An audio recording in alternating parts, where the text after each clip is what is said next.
Bonjour à tous. Aujourd'hui dans Science Curieuse, nous allons rencontrer Antonio Guterres, directeur général des Nations Unies.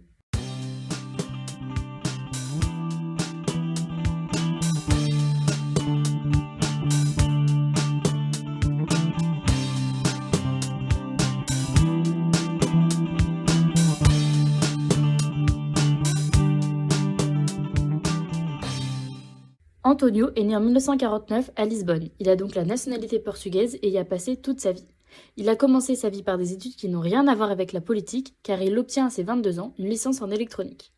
À peu près dans les mêmes années, il s'inscrit au Parti socialiste portugais, appelé plus communément PS, exactement comme en France.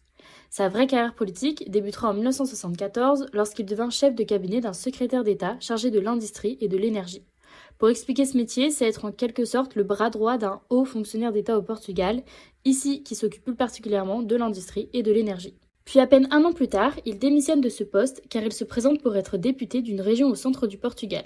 Il est élu et devient donc l'un des 230 députés de la seule chambre du Parlement portugais. Puis il enchaînera différents postes au niveau local, régional et national jusqu'en 1991. À partir de cette date, il s'occupe de son parti politique, le PS. En effet, durant cette période, le parti de gauche subit un déclin.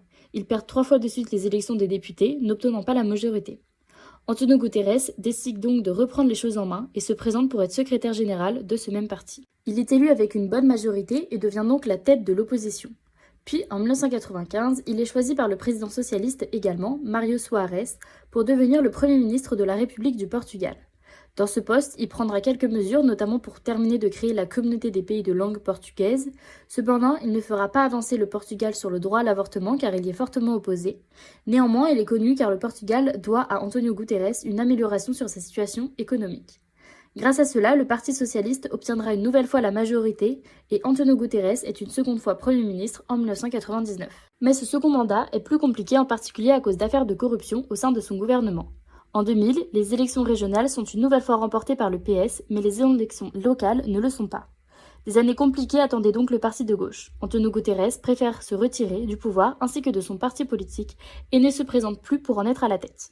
Il refusera par ailleurs quelques années plus tard de se présenter aux élections présidentielles. Antonio Guterres est néanmoins contacté en 2005 par Kofi Annan, le secrétaire des Nations Unies, pour s'occuper et devenir le haut-commissaire des Nations Unies pour les réfugiés. Un métier dans lequel il excelle car Ban Ki-moon rallonge son mandat de 5 ans en 2010. Nous arrivons donc en 2016, année décisive pour Antonio Guterres.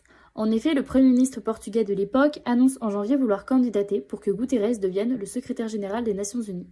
Pour résumer, pour devenir secrétaire général de l'ONU, il faut en quelque sorte que des rumeurs tournent avec un nom particulier, puis que le Conseil de sécurité vote favorablement pour une candidature. C'est donc ce qu'il s'est passé pour Guterres, puisqu'après un an, il est élu avec 13 votes en 2016, puis est réélu en 2021 pour un mandat qui dure jusqu'au 1er janvier 2027. Maintenant que vous savez comment Antonio Guterres est aujourd'hui le secrétaire général de l'une, voire de l'organisation internationale la plus puissante du monde, nous allons découvrir quelles sont ses positions et ses avis sur certains sujets globaux. Tout d'abord, Antonio Guterres s'inscrit dans une politique de changement pour l'ONU au vu des dernières critiques auxquelles elle a été exposée. En effet, à peine élu, il déclarera « L'ONU doit se préparer à changer ». Quant au climat, Antonio Guterres est très engagé. Il en fait sa priorité et veut éviter les conséquences sociales qu'engendre le changement climatique. Il demande notamment aux pays les plus riches de débloquer de vrais fonds pour aider les pays émergents. On peut retenir une mesure assez osée qu'il a demandé aux pays développés, celle de taxer les énergies fossiles. À propos du conflit israélo-palestinien, Antonio Guterres est clair, il reconnaît l'existence de l'État d'Israël. Enfin, concernant la guerre en Ukraine, au vu de ses positions politiques, on peut deviner son avis. Il est clairement opposé à cette guerre qu'il qualifie d'absurde et demande même des comptes à la Russie. Voilà donc le portrait d'Antonio Guterres, un homme engagé qui se bat pour l'humanité à grande échelle. Merci de nous avoir écoutés.